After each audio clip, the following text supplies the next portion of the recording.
What's up, everybody? It says Henry Fleischer here from the Cannabis Dispatch, also the CBD networking business networking group on Facebook. And I have a very special guest today. I have Rico Lamitte from Cannavision. So, Rico, tell us a little bit about yourself. Yeah, what's happening, Henry? Appreciate you having me on. My name is Rico Lamitte. I am the CEO, founder of Cannavision, decentralized media broadcast organization. We have regional broadcasters all over the United States right now, and we're expanding outside as well. Mexico and Canada should be coming up at the end of the year. So that's the Midwest, Northeast, Southeast, and of course out here in California. And what we do at Cannavision is we are sort of like the Vice News of the cannabis industry. You see a big news story in Benzinga, Green Market Report, Forbes, you name it. We go directly to the opposite side of the story, and opposite end of the news, find out what the community has to say about company X raising $20 million and starting to build in a certain part of town. Or if there's a huge community uprising, we go directly to the corporations to see what their take on what's going on is as well. I've been in the cannabis industry on the legal side, I should say, the cannabis industry for about 5 years now. Helped 2 companies go public. Own my own company. My other company is the Suave Life, where I do CBD Sundays, meditation, yoga, massage upstairs. Downstairs, CBD infused brunch, bottomless mimosas. And we also have Cannapreneur. So it's a meeting place it's the largest meetup monthly community for B2B networking in the cannabis space. So that's CBD, industrial hemp, and then on the THC lifestyle side too. Oh, awesome. So when was it that you started Cannavision? Cannavision was started in July of 2020. And I was running digitally, an extension of the largest B2B network that I was doing before here in live action. We're doing that on the digital side. And a lot of my sponsorships were coming from emerging markets. I had no idea why. And me being the data geek that I am, I saw the numbers and got a quantitative reasoning, but I needed to know the qualitative reasoning of why all this money was coming in from outside of California. So I picked up the phone, reached out to all the people that were paying. And it turns out there's a lot of issues in the cannabis space that are not just centralized here in California. I'm hailing out of Los Angeles, and we have plenty of problems on our end. But as we see all of these new states coming, jumping in on the recreational adult use side and on the medical side, there's a lot of community issues that are just being drowned out by mainstream news. So Cool. That's when Cannavision was born, man. We love it. Oh, so you mentioned you founded in July of 2020. How did COVID impact that start? It was born out of COVID. So nice. Yeah, I'm known for all of my private events and parties. I was a High Times 100 most influential people for my private events and parties in the space, bringing together pro athletes, investors, and celebrities, introducing them to the cannabis industry for those who were, a little too high class to go to a sesh. So you want to go to a cloudy basement somewhere. And that's the way I just maneuvered. And I ran multiple businesses pre-COVID, and I just did not know what to do in the middle of the pandemic. My first couple of webinars that I did online, the first one was 1,132 people. The second one was over 2,000 people on the webinar. And then it started to trickle down when people got Zoom fatigue. And I just decided to pivot. I left the company that I was contracted under, and started my own thing. It was the perfect time to start my own business. And I'm in the middle of the pandemic, especially because people's voices were being drowned out because they could not organize. So that's what we do, man. Oh, that's awesome right there. And you mentioned you were connecting celebrities to the cannabis business. There have been a lot of celebrities launching their own brands as well too in the space as well. It's interesting to see, especially in hip hop too. Like you got Ice Cube, Be Real was like an OG, Exhibit. It's interesting to see too how they have their brands in there too because of music and now in the weed game. Oh yeah. A lot of hip hop and cannabis go back a long way. It's true. Like Be Real, DJ Muggs, the whole crew, Sendog. Shout out to Cypress Hill, some good guys over there. They were the ones that really changed the name of the game when they were on stage, and they decided to light up the joint back in the early 90s. And, hip hop industry has been there, but a lot more mainstream artists, excuse me, let me turn this off. A lot more mainstream artists you're seeing come into the fold now. And pretty happy to be part of that transition. I try to do things a little different and make sure that a lot of my clients are not tied to, like flash in the pan products that'll never make it out. Like as soon as a rapper or a pop star comes out and like, oh yeah, I want to have my own pre-roll line or whatever. I'm like, you can do that. Doesn't mean it's going to sell. The cannabis industry is a lot different, I think, than other products. And you're going to lose a lot of money that way, just doing a limited run and doing a limited run with your product, and just thinking you're gonna slap your face on it and people are gonna buy it. People care about quality when you're consuming here, and that goes for the THC and the CBD side. And however, I do try to push people over to the CBD market first, because there's a lot less red tape, and there's a lot of stuff on the industrial hemp side. You can go globally. See this hoodie that I have on right now is 55% hemp, 45% organic cotton. And we actually white label these for a lot of different artists, a lot of different companies, and you name it. And there's a much bigger opportunity in hemp, CBD, a lot less of the stigma when it comes to barriers to break into that, and a lot of the social stigma that's attached to it as well. Yeah. Oh, yeah. So speaking of clothing too, I think that's going to be one industry that industrial hemp's going to like really skyrocket. Even construction too is another one. Like, oh yeah, hempcrete. Everything around us can and should be built by hemp. It's much more sustainable, flame retardant, self-insulating. You name it, man. Yeah. Huge. Dream house would be completely made of hemp products. That you don't need not the 10,000 square foot house, which is something made of all hemp. Yeah, you really can. The first automobile ever was made out of hemp. It was made out of hemp, and just like leave it up to 90 years of prohibition, and all of that messaging gets lost, and we get caught up in these government subsidies with petroleum companies, and next thing you know, the world is heating beyond belief, and we're going back to hemp to save the world.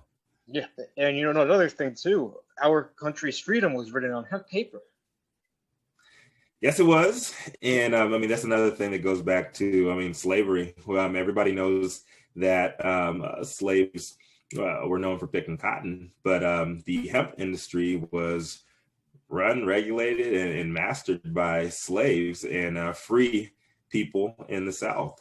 And a lot of that was forgotten along with prohibition when they washed out everything and they threw out the baby with the bathwater, throwing out hemp, alcohol. Cannabis is a smokable as a medicine, opium, not opioids, but all of that was thrown out.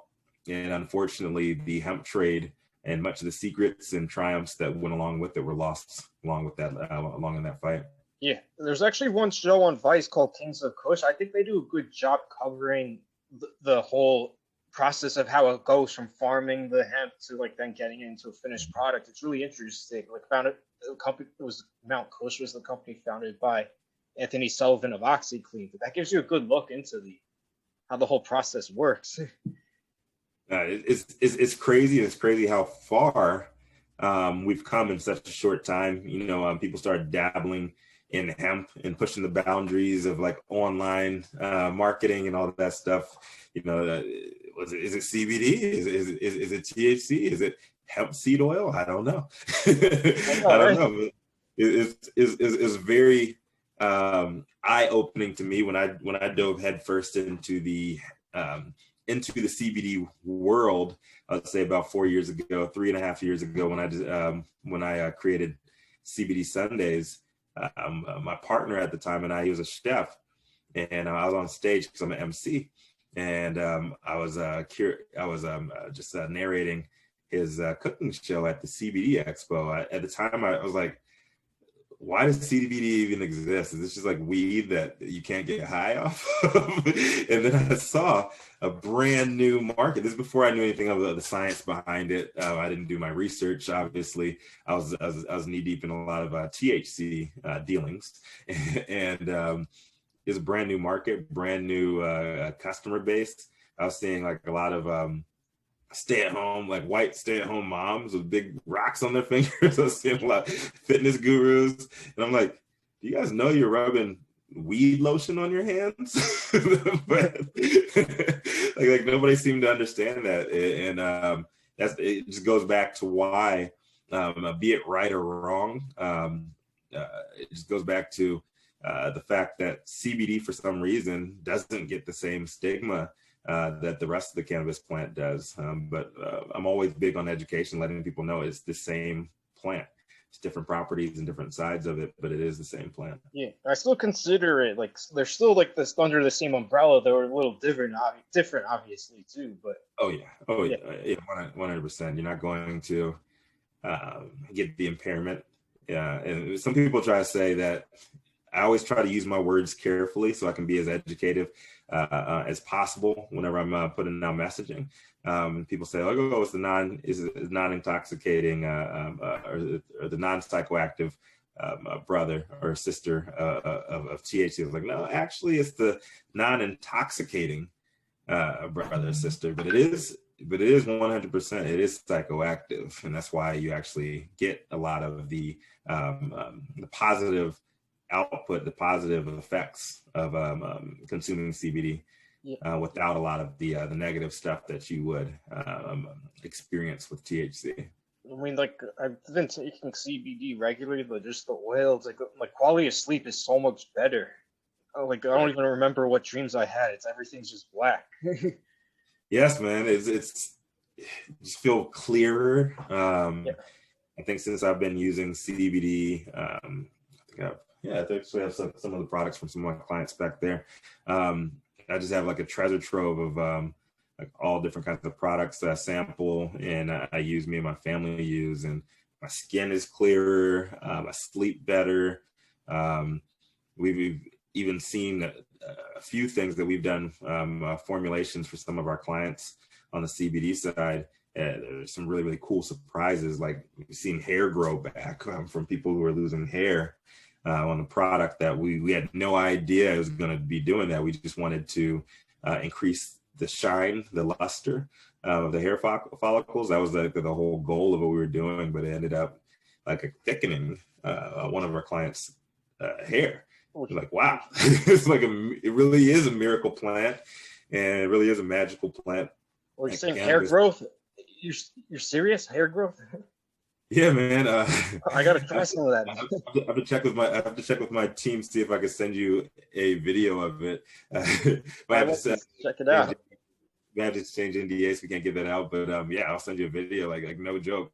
Yeah. One of my clients, she's a celebrity hairdresser, and she just wanted a CBD infused hair product.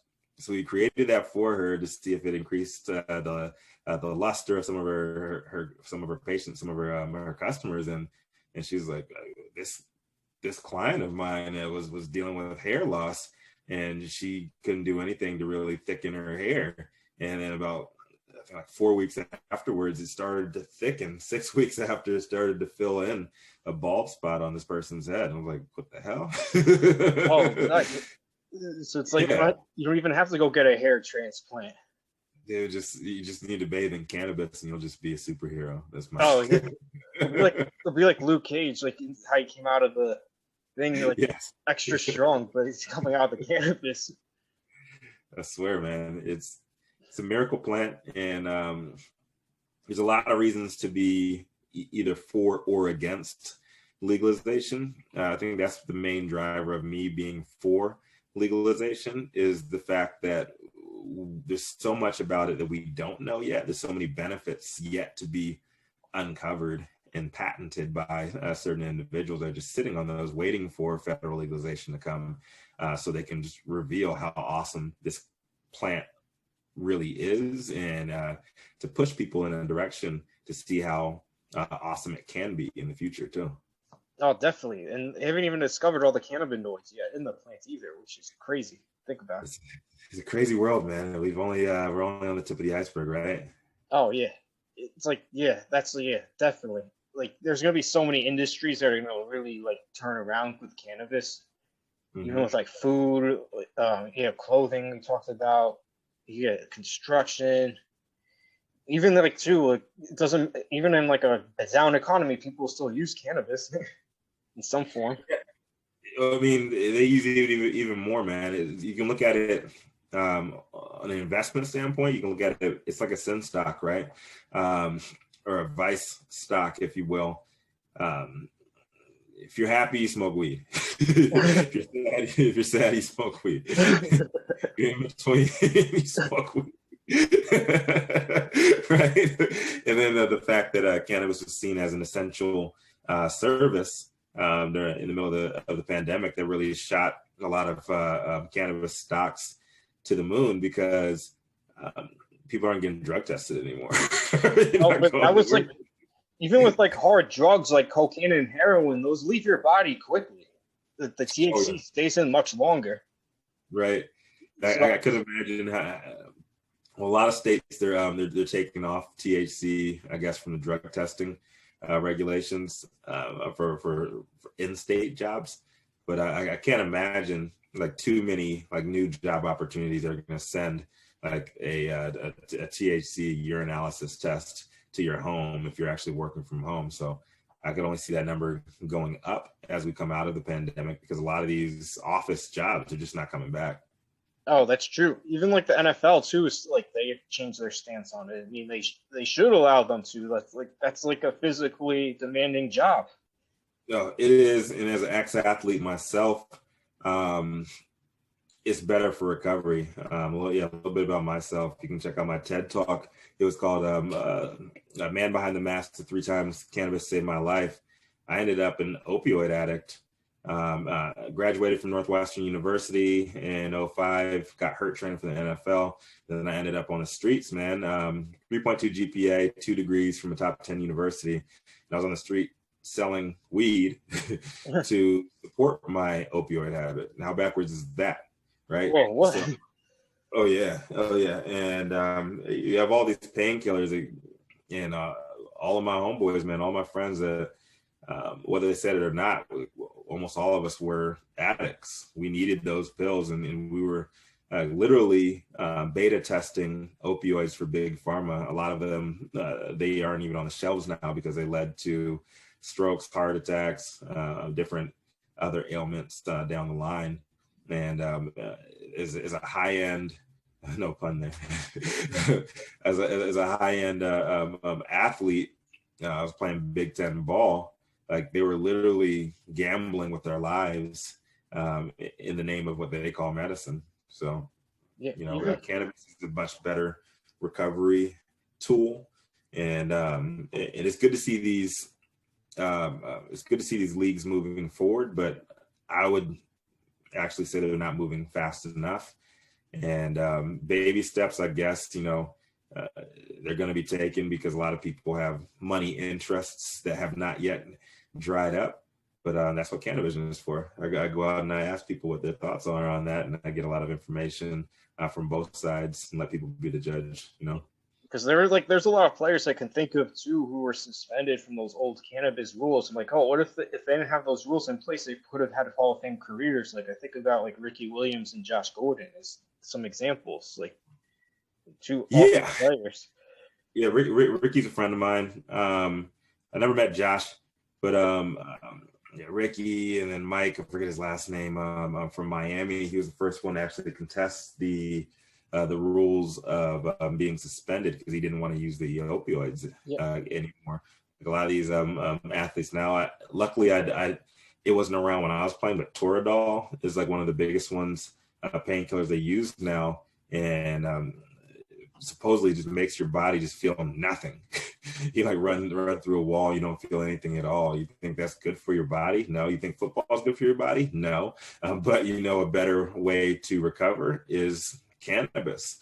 I really wish they would reverse all those rules, but you're not going to give those guys careers back. No. Can you imagine? Yeah, Ricky Williams is so functional, like on the stuff. Like, can you imagine if they allowed him to recover properly using a plant-based solution rather than opioids and let Ricky run?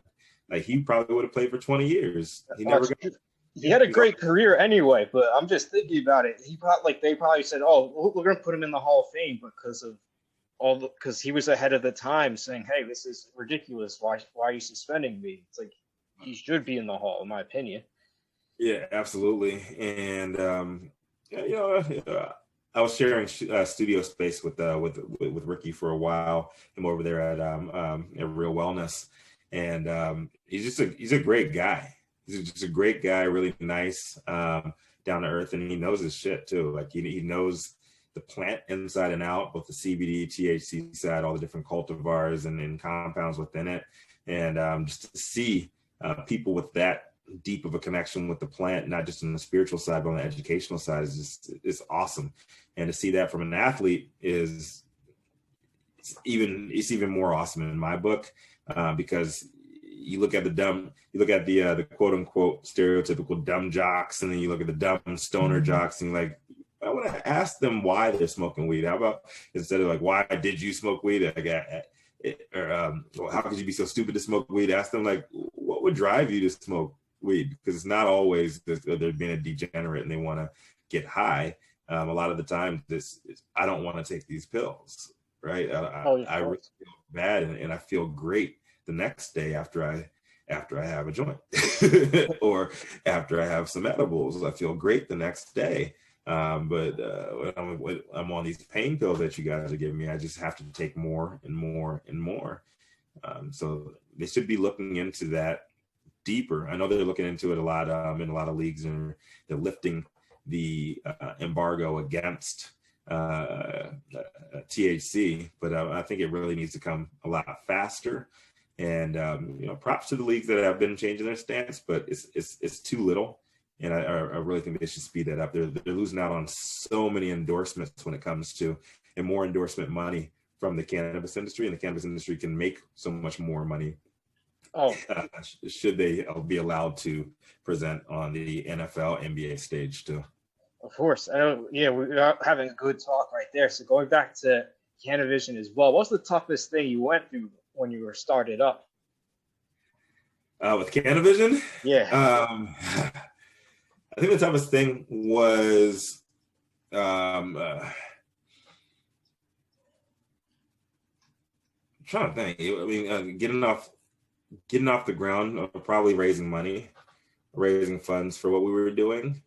A lot of it came out of my pocket, but like just raising funds and getting people to understand the concept of what we were trying to do. Everybody in the industry got it immediately. And that's how I was able to bring so many people on my team regionally, because they got it. They're like, we are being suppressed. There's no media asking us about what's going on really with social equity, what's going on really with these farms being raided. But they have all of their papers in order. Nobody's really talking about that on a grand scale, and they really needed a microphone. They really needed a platform to do that. I think the toughest thing was getting the C crowd into it. B2B was easy. Everybody in the industry knows. Yeah. But getting that B2C action, that B2C traction was a little tougher, because a lot of people don't realize the intricacies that go along with the cannabis industry.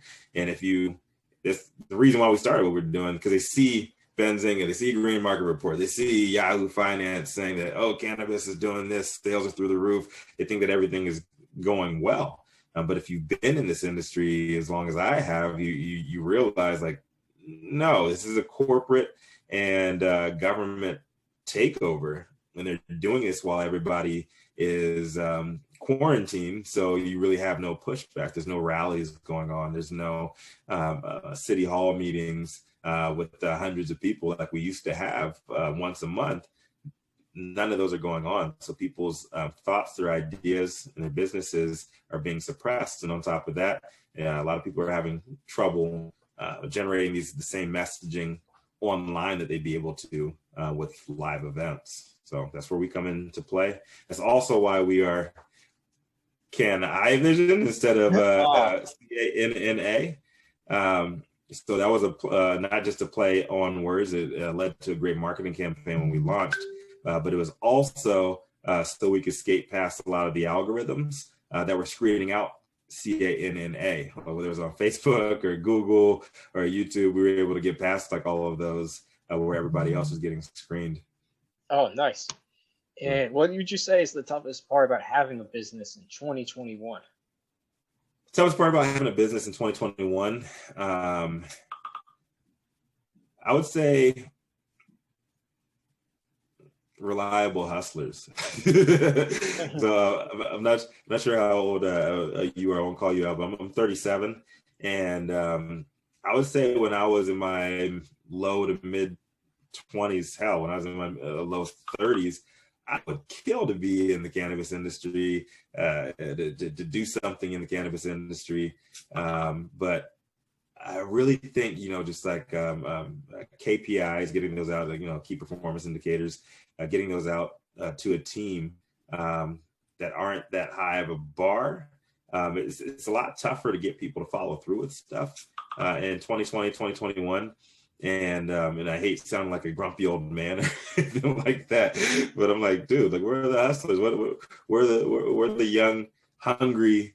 Where's that young, hungry generation that's ready to make a bunch of money? I think a lot of people, as far as employees go, a lot of them are used to, I guess, more of a structure that gives rather than having to work hard, I guess, to achieve. And I don't mean to take that out of context either. It's a good and a bad thing. So the good thing is that workers on the lower end of the totem pole are getting taken care of a lot more than they were when I was coming into the workforce. However, on the opposite end of that, it's a lot tougher to be a small business employer. Corporations are doing fine to get tax breaks and everything, but as a small business employer, every little bit helps or hurts. Having to pay taxes on business generated in 8 different states like I am, or having to make sure you follow all of the HIPAA compliance rules or anything that's tied to compliance across states, that's pretty tough as well. So I think, like, going forward as we head into phase 3 of our company, we're gonna be doing a lot more partnerships and franchise build outs rather than having employees at all. It's just very, very tough to be a small business owner and to have employees this day and age. No, you're correct on that. There's a lot of ways you can, like, where you can get people to work for you without them having to be an employee. Like you mentioned, like, that's a good idea with the franchises. You can have independent contractors. Yeah, definitely other ways too, ambassadors. So that's smart thinking right there. Mm-hmm. And I don't mean to demonize the workers like at all. I'm just saying, as a small business owner, like, you're counting your pennies, right? Like every little adds up. And like, oh man, I have to do this for all of these people across the board, and then I have to pay more taxes to have employees too. I'm like, where's the room for the profit? Like, where's the room generated for profit here? I think change needs to come down from a federal level to protect small business owners on a different level than you are with corporations, simply because the workers need to be protected, but also the businesses need to be protected. And there's less and less incentive to get people out of that gig economy. So you need to protect those gig workers and make sure those contractors are protected on a federal standpoint, because the way the system is built now, it does incentivize some unscrupulous behavior from some employers and not myself, obviously, but it does incentivize some unscrupulous behaviors from some employers to try to get around that, because you're making it tough for them to turn a profit, especially when you're coming out of a recession. Oh, of course. What role has the internet played in getting Cannavision out there? The internet has been everything, man. So, yeah, but pre-COVID, I was a little bit in a different space because my TED Talk had just been released, and so I was actually touring a little bit and doing paid speaking gigs. However, all of that was shut down. And was it March last year?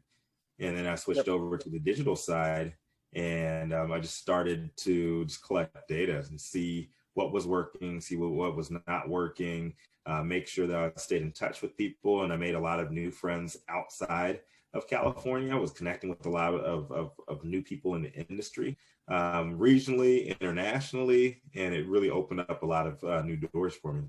No, yeah, so, that's awesome. Yeah, I appreciate it, man. And the whole point of Cannavision, one network, many voices, is that even though California or Los Angeles, where I live, is seen as the quote unquote mecca of cannabis, we have our own problems that are unique to us. When you're in New York, you have very, very different cannabis landscape. You have very, very different rules when it comes to CBD versus THC, how it's distributed, how it's regulated on a state-to-state basis. And that's really what drove Cannavision from the beginning. Is I think my story is important, but you on the other side of the country may not think that at all. Awesome. Let's hear your story. I want to hear your story. And we really, truly believe that the industry is a three-legged stool, right? You have the business side, you have the wellness side, and you have the lifestyle side of the industry. And this goes for CBD as well as THC. And if you take away one of those legs, you're going to fall on your ass. And it goes for anybody in the industry. That's why you see a lot of these large corporations on the business side, they fail because they have no community connection. You see a lot of these lifestyle companies that are huge rock stars pre-legalization, and then they just poof, they're gone. Like Thanos snapped his fingers on you. And why? Because they have no business acumen. And then the biggest one of all is the wellness side of the game, right? And then you're dabbling a little bit in the nutraceutical market. You're dabbling a little bit in the $5.5 trillion wellness space, but what exactly is CBD? So you have the science and all of that coming forward. And if you have all three of those power sources for the cannabis industry, you're going to have a winning solution. But if you don't have vetted sources and solutions across the supply chain, you're just going to fail. It's going too fast. And the fact that it was December 2nd, December 3rd last year, World Health Organization and the United Nations got together and they voted to deschedule on a global basis cannabis, so more people can have access to it. We care about the lifestyle side of the industry here in America, but other than America, you have Jamaica, Amsterdam.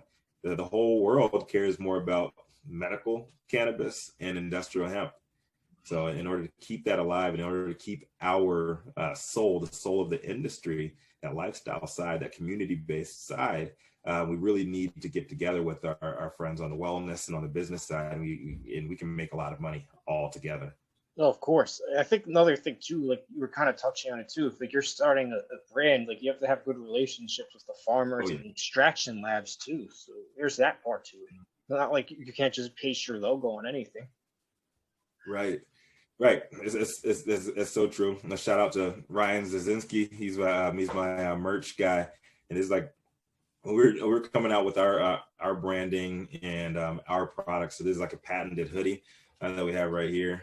Mm-hmm. It's a little better. Let me lower down my desk here. So you actually have like this pouch comes out of it. You have like an odor-proof bag. Whoa. It goes in, so it's magnetic. Yep. You can silence the loud. and you have like stuff like this. we had it's been a 3-year project, making sure we had the right partners along the way, along the supply chain. That's another thing. We can actually put that out there. We need more textile mills. We need more hemp textile mills in America. We have to have our hoodies made in Pakistan because there's not enough source material and people to actually process that on a textile basis here in America.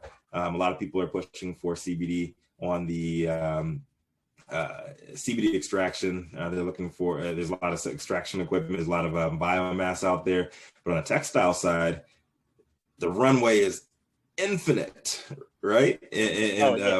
It's absolutely infinite, but you don't have the infrastructure there here in America. And I really, really hope that they squeeze that into the final infrastructure bill that President Biden is working on, that you have some space in there for hemp processing and hemp mills, because it goes hand in hand with what we're trying to do in the CBD universe and the THC universe. And if everything's leading towards blanket legalization, we need to make sure the infrastructure is there to catch that rubber to the road, you know? Yeah, even in those places where like they have these rundown warehouses or abandoned houses, they should convert all those into like grow spaces or like textile mills, like you mentioned. Those would bring jobs to those economies. They're doing a little bit of that out here in California in the so-called green zones, but it's not enough. You know, there's not enough incentive, and I think that it's a lesson can be learned from history here in the United States. Is not much really gets done or pushed forward without financial incentive. There got to be like major tax breaks, or there has to be a complete crash and burn of the market, which we did have last year, which is perfect timing to do it, but it didn't get done. You know, you couldn't really tell Donald Trump anything about hemp or cannabis. You know, he didn't really care. He cared about what's making money right now. And unfortunately, a lot of corporate America is exactly the same. Like, why would we spend money to move away from something that's currently making money for us? We see and we believe, we hear what you're saying, we see and we believe in the product, but now's not the time. So I think a real huge benefit to the future, if you care about the environment, if you care about sustainability, you care about our sustainable economy, would be to make big incentives for companies, for corporations to switch their operations over to hemp-based pretty much everything. At least have hemp alternatives and let the people speak. What we're doing with the hoodies is we're blending. I guess like I said, it's a 55-45 blend of hemp to organic cotton. We have another one back here. It's like a 30-70 poly blend. But if you incentivize more companies to use hemp, it is more sustainable material, you're going to see more of that innovation come out of America. And unfortunately, that's what it takes. It's like the electric car revolution with Elon Musk and Tesla. It never would have happened if it wasn't for TARP and President Obama coming out with the first stimulus, right? Yep. And we're so quick to forget that and just look at it, man. 12 years later, the whole world is going into electric cars, right? So the technology is there, the knowledge is there from an engineering standpoint. We just need to make sure that people are compensated along the way, and they have the incentives to make that shift and to create products that can push out these dirty methods and usher in a new hemp-filled universe. Oh, of course. So if somebody had to choose to work with like you and 3 other companies like Cannavision, why would you say they go with you first? Luckily, we don't really have any competition in our space. That's just like the beauty of what we do, because we're counter news. We're like the Vice News of the cannabis industry. Yep. But they would go with us because they care about well-rounded stories being told, period. If it were between us and another, I guess, news organization, that's exactly what we do. We don't take sides. Whenever I'm telling my opinion on something, I carefully craft my words to let people know that these are my opinions, these are my words, and they have nothing to do with Cannavision. But it doesn't matter if you're right wing or left wing, that bird has to stay in the air, right? And we got to make sure that people are getting the full rounded stories. If you are an investor, you're losing money if you're sticking to Green Market Report or Benzinga. Before they sue me, they'll tell you why. It's because they don't have people on the ground, right? You only get one side of the story. That hurts everybody. 8 out of the 10 top cannabis companies to watch in 2020. That list was released by multiple publications in 2019. Average of 8 out of 10 of those businesses are out. They're gone. They're either bankrupt or they're rolled up in another company, but they just don't exist anymore. Who does that hurt? It hurts investors that were looking to that side of the industry. It hurts people that work at those companies because, you know, you're given a false sense of freedom, a false sense of security, thinking that, oh yeah, our company is shooting to the moon, we're growing, we're gonna be great. Like no. Talk to the people on the ground, talk to the actual scientists behind making these products, and make sure that all these marketing buzzwords that are not regulated are really true. You know, I cringe every time I hear like somebody say, "Oh, there's water soluble CBD." I'm like, "Oh, is that oil?" Like, and they're like, "Yeah." Like, actually, there is no such thing as water soluble CBD. It's not water soluble because oil doesn't bind to water molecules. So it's hydrophobic. So when I hear like all these like marketing buzzwords, I want to hear more about it. It's like, tell me about the science behind your product.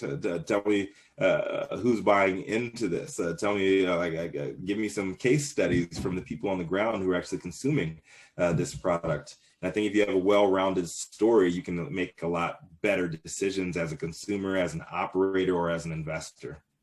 Oh, of course. It sounds kind of similar to like how certain papers or publications might be biased towards one viewpoint. So it's like, hey, go look at all the different viewpoints that way too. Then you can make a decision too based off that.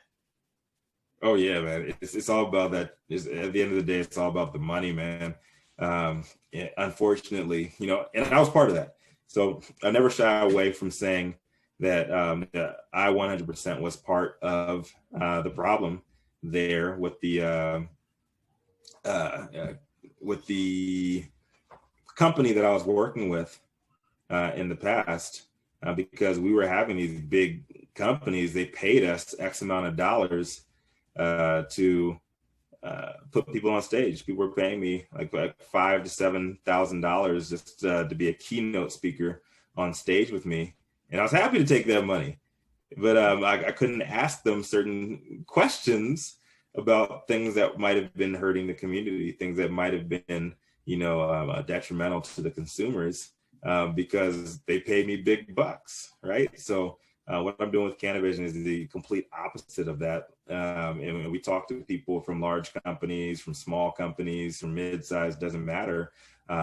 If you have vetted information and you can prove that it's vetted, or you have, if you were directly affected by something that happened as a result of something that we saw in the news, that we saw as a major headline, those are the people that we want to talk to.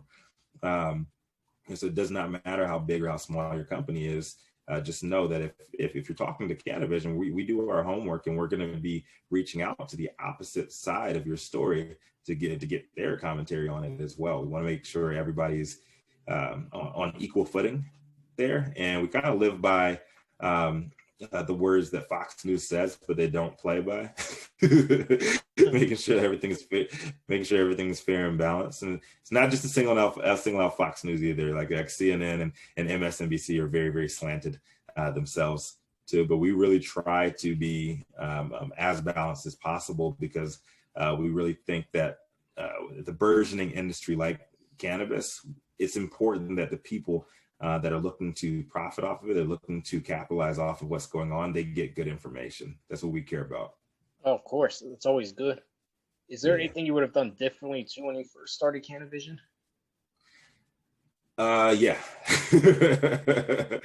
Yes, I wouldn't have, I definitely wouldn't have gone as big on a global level first, I would have started small out here in California. And the reason being, I had the connections outside of California, and I could have brought them on as guests first and let it grow organically that way. But instead, I really wanted to capture the entire cannabinoid diaspora, if you will, and really have these cannabis epicenters telling their own stories. But it was an absolute bear of work on my end, making sure I can talk to people in 4 different time zones, make sure I'm getting information from them for our investors every single week. And then on top of that, I have a 1-year-old daughter, my pandemic princess, that I was raising at the same time with my wife over here. So if I could do it all over, I would have started small, but I'm happy to be where we are, and we got some great stories to tell from along the way too. Oh, I'm sure. And then 6 months to a year down the line, where would you like to be with Cannavision? 6 months to a year. Yeah. I would say 6 months from now, as we round out, it would come to an end in 2021. I would like to be totally out of the pandemic and traveling frequently to my different Cannavision hotspots, doing live in-person interviews with my team out there and seeing what's going on in the greater cannabis universe. Things were just getting started and just warming up. I keep on losing my light over here. Things were just getting started and just warming up when we headed into the pandemic. Yep. As far as legalization outside, or legalization in new states and in new regions. And I'd like to go visit those places, see how things are developing. Like, there's no substitute for actually being on the ground and seeing things and actually interacting with people face to face. And I hope to be at that place and getting real live, raw information directly from my constituency by the end of the year. So a year from now, hopefully we'll be in a position as a company where I can I've already lit the match, I can just walk away. The whole point of Cannavision has never been about myself. It's about the cannabis community as a whole. And I want to be in a place where, I'm just podcasting and traveling and having fun, rather than worrying about like running the company. We built it to be franchised out, and we want there to be a similar version of me in every state and in every region that has their own story to tell, that has their own spin on what the industry looks like from their point of view. I truly believe, and I encourage all of my team to rebut all the things that I say, to challenge all the things that I'm saying are going on here, because it's never going to be gospel. The cannabis plant is such a communal plant on the THC side, on the CBD side, that it brings together people from all walks of life, and we need to celebrate that rather than admonish it. Of course. And if internationally, where do you see like the next hot cannabis spot? Mexico and Central America. Oh, interesting. I don't think it's even close. Now that Mexico is legalizing, what you're really seeing is they have all the trade lines. El Chapo. They have like all of the trade lines already established. And then you look at Colombia, international trade. Like, come on, that's all cocaine. Like everything that the cartels built and is being legalized now through cannabis. I don't think it's going to be even close. I would say, Mexico and Colombia. Colombia, international trade, and I think Mexico is going to pretty much run all of North America, period. I think they have good climates to grow the cannabis too, because it's warm out there. Yeah, it's warm. It's a little, I'd say Central America is more humid. Mexico is more arid. But, for outdoor, But indoor, we've had so many advances for indoor cannabis growing. You can control all of that climate as well. But I'd say it's more like because of the way that the governments are or lack of government is. I don't want to get too political on this in this conversation. We can say that for another episode. Oh yeah. But yeah, you're dealing with 3 to 4 generations of cartel life, and the people, constituencies of those countries, they know nothing other than cartel life. You can be a farmer, you can be a mechanic or whatever, and not make enough money to feed your family, or you can be part of the cartel and live healthily. And this has gone on for 3 to 4 generations to the point where, do you really think that the first adopters of this cannabis industry, they're not tied to the cartel? Do you really think that these governments were able to switch over and not have some sort of ties with the cartel? Probably not. That's not me snitching on anybody. That's just like being real about it. You know, Iran Contra, that's like early 80s, man. Right, very true.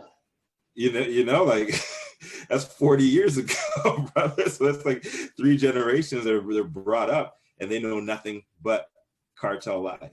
So if you really truly just think about it, common sense thinking that these governments did not make a deal, like either kill off all these people or you make a deal with them to make sure there's no further bloodshed and everybody eats off of this this abundant plant, right, legally. So yeah. So there's a lot of transitioning that needs to happen, and I really think that nobody has a stronghold on the legal drug trade like this countries. I know in like Europe, there's been a rise in like hemp farmers, though, like UK, I think in Italy. Oh yeah. Too. Oh yeah. I think that let's see. Well, Israel is like 15 years now into the legal / quasi-legal cannabis trade.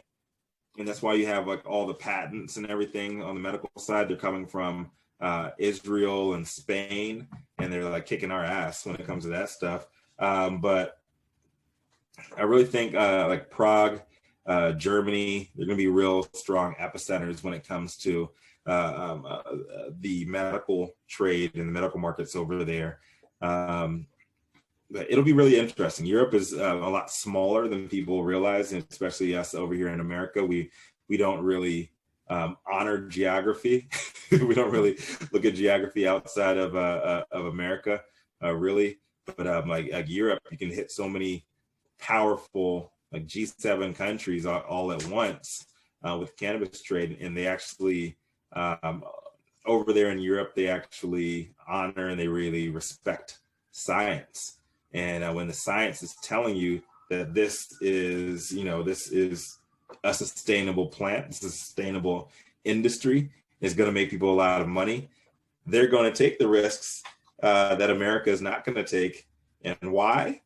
Because they have a lot less risk than America does. And America is the epicenter, and they are the linchpin holding together all of these other countries in their economies. It's a lot tougher for our people to do that, to make that shift, than it is for Spain, Prague, Portugal, any of these smaller countries around the globe, right? Yep. America, I mean, that is the gift and the curse, I guess, of being the most dominant economy in the world, is the fact that you can't move quickly. You're going to cause a seismic shift along the entire global supply chain. So this is why I was thinking that the pandemic, or coming out of the pandemic, would be the perfect time, be the perfect place to make that shift.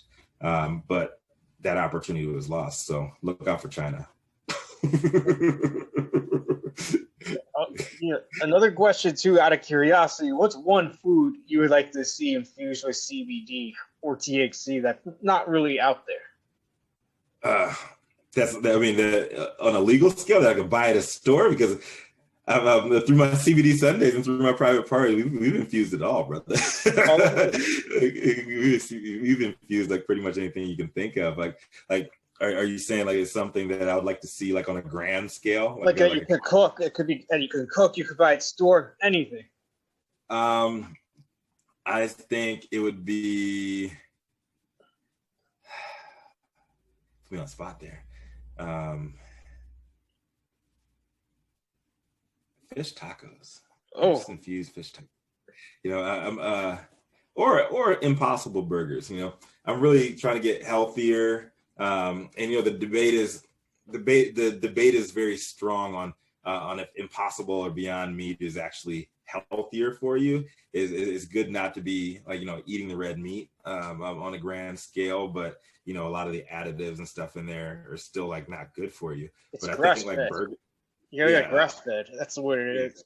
I was just thinking too, maybe they'll use hemp as a food for the cows and other animals too. Yeah, and I just read something. So that's actually one thing. I read something about like hemp burgers. So I have no idea how they taste. I have no idea where to find them. But hemp burgers, so hemp-based meat substitute, is totally a thing, and I think it's starting to gain some steam as we come out of the pandemic. So that's something that I would like to at least try. I hated garden burgers. I hated all of those, you know, vegetarian burgers or substitutes when I was coming up. But Impossible and Beyond Meat has come a long way. And I had an Impossible Burger last week that tasted better than actual red meat. No way. Yeah, right. So it's the heme, you know, that's like one of the components, like actually in ground beef that binds it together, makes sure that it has like the certain texture that meat has, and we're more attracted to the texture of meat, and we've become accustomed to that rather than the actual flavor of it. And that's something that I was able to experience recently, and I don't think there's any need for like real meat burgers. Like I think they've actually gotten the formula right to the point where it actually tastes better than regular ground beef. I wouldn't have been able to, if it was a blind taste test and it was one versus the other, I would have picked the Impossible Burger 10 out of 10 times. It was that good. Oh wow. I was thinking too, can you make pizza infused with CBD or THC for the sauce? Bro, like there's a company out of New York doing that. Is making waves like a couple weeks ago. Come out to California, man. We got it all already. Oh no, CBD infuse ice cream, pizza, like whatever you want, man. They infuse it out here. You can't legally buy it. Make sure I say that. You can't legally buy that stuff except for at a dispensary.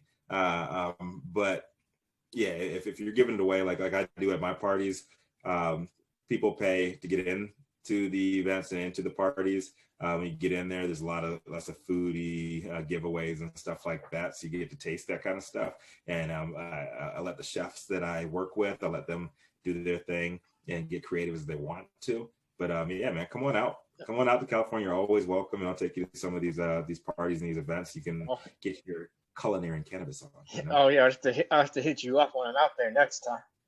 Yeah, because one thing too, it's a lot of sweet products out on the market that are infused too. It's like it'd be cool to see savory products come out too. Yeah, they one company that is actually tackling a lot of that is Pantry. So a good friend Paul Rosen up in Canada. I think he actually moved down here to California this past year, but he's actually invested in over 170 cannabis companies. And that's exactly the reason why he created Pantry, because he was tired of seeing nothing but confectionery products and a lot of chocolates, sweets, and everything. And I think it's because the sugar binds well to the THC or something like that. That's why.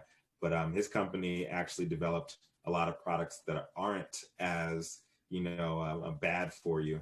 So you're not just like munching down a Rice Krispie treat or a brownie every time you want to get it edible, but you also have like really good foods on the savory side that are not only tickling your palate, but also giving you an elevated result. at the end of a meal. Oh yeah, like that'd be cool. Like got potato chips is one thing, pretzels. Oh yeah. What other anything that's crunchy and salty would benefit from all that. Oh yeah, man. Oh yeah, like a lot of that stuff.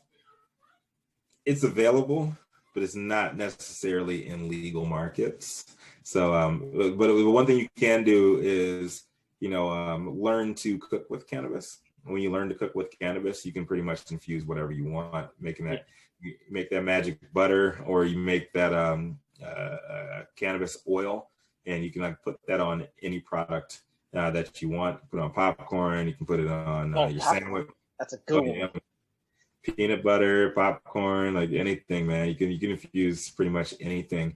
It's all about making sure that you know the properties of the plant when you mix it in with those things, and know your dosage. That's the biggest. Oh, that's you. It's the biggest issue in the industry. You got to know your dosage, and until federal legalization drops in, we know exactly how your double helix is connected to your endocannabinoid system, and we start realizing why people have different tolerance levels to certain types of THC. You just have to know your dosage, and you have to tiptoe into it, because you could be in for a great time, or you could be in for a long ride. You're dealing with consumables, man. So, yeah, because like in college, I had some friends take the brownies, and I saw like they were passed out. It must have been like they were too high of a dosage. I'm like, oh, I'm not sure if I want to do that. And then once I did edibles later that had they had the dosage on it. I was like, hey, I know what this is. I know I'll handle it. Yeah, you don't know who's making it. If you don't know who's making this, the edibles, or you don't really see them doing it, you have no idea if the majority of the oil, if it was mixed properly, or if the majority of the oil that they made for these brownies. Everybody has a bad brownie story. Everybody, right?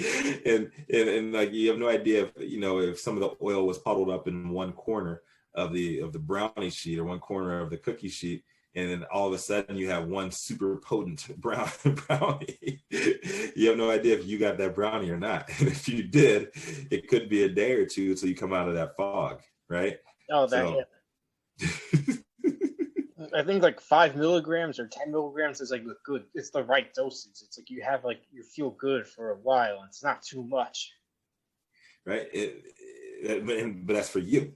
I know me. Everybody's different. Yeah. It's for me too. But my wife is 100 plus pounds lighter than me. She can take 25 milligrams. Yeah. And I've some of my homeboys, they can take, I've seen this, 1,000 milligram brownies, because they used to have 1,000 milligram brownies out here. So 1,000 milligram brownie, and this guy's walking around. It wasn't like it was nothing, but he was walking around still functional.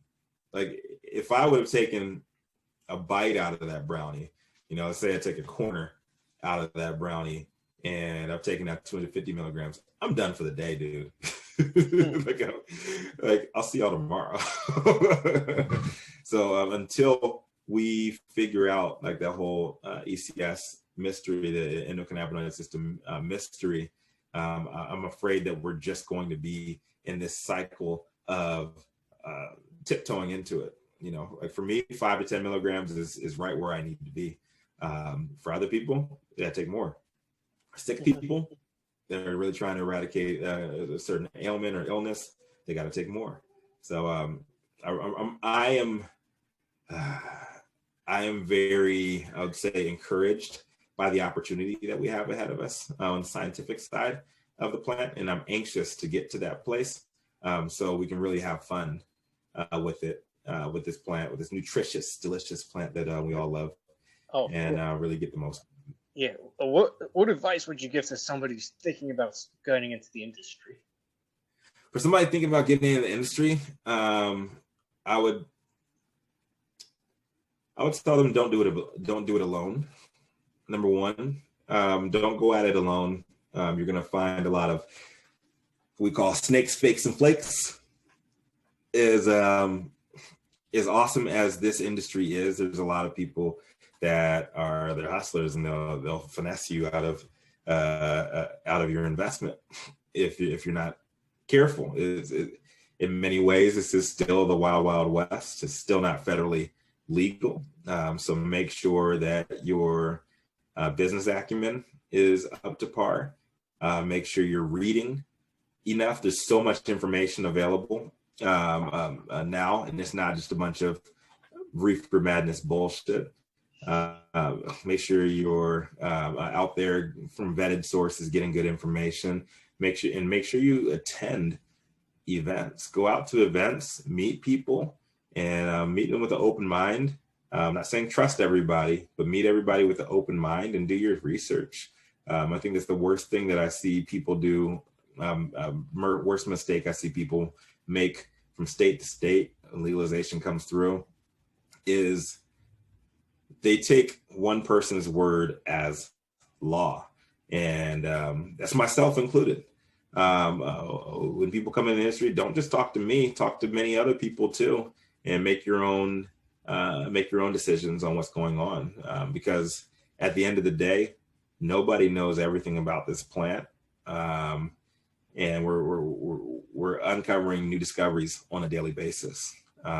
So I would say just keep an open mind, try to meet as many people and go to as many events as possible. And then, and the biggest thing I would say is just show a little sensitivity to the people who have been there before you. Pay homage to the people who have been there before you, because everything that we enjoy on the CBD side, on the THC side, industrial hemp, doesn't matter. Everything that we enjoy is coming off the backs of generations of people who are incarcerated for doing exactly what we have the privilege of enjoying on a legal basis, right? So I would say make sure that you're aware and you're sensitive to a lot of the people, a lot of the social stigma that goes along with the plant. And that's on all sides of the plant too. People tend to forget that at times, and it always comes back to bite them in their ass. So, you know. Awesome. And if somebody wants to get a hold of you too on social media or whatever, where can they contact you? Yeah. Across platforms is Rico Lamitte. So that's Facebook, Instagram, LinkedIn, Rico Lamitte, RICO. My last name is spelled LAMITTE. And you can also check out Cannavision, www.cannavision.com. That's CANIVISION, Cannavision.com. You can also check us, Cannavision.global on Instagram.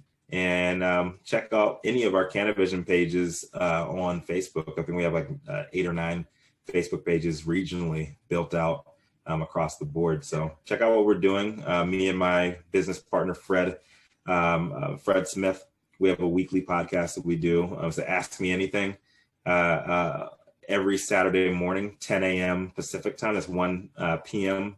Eastern.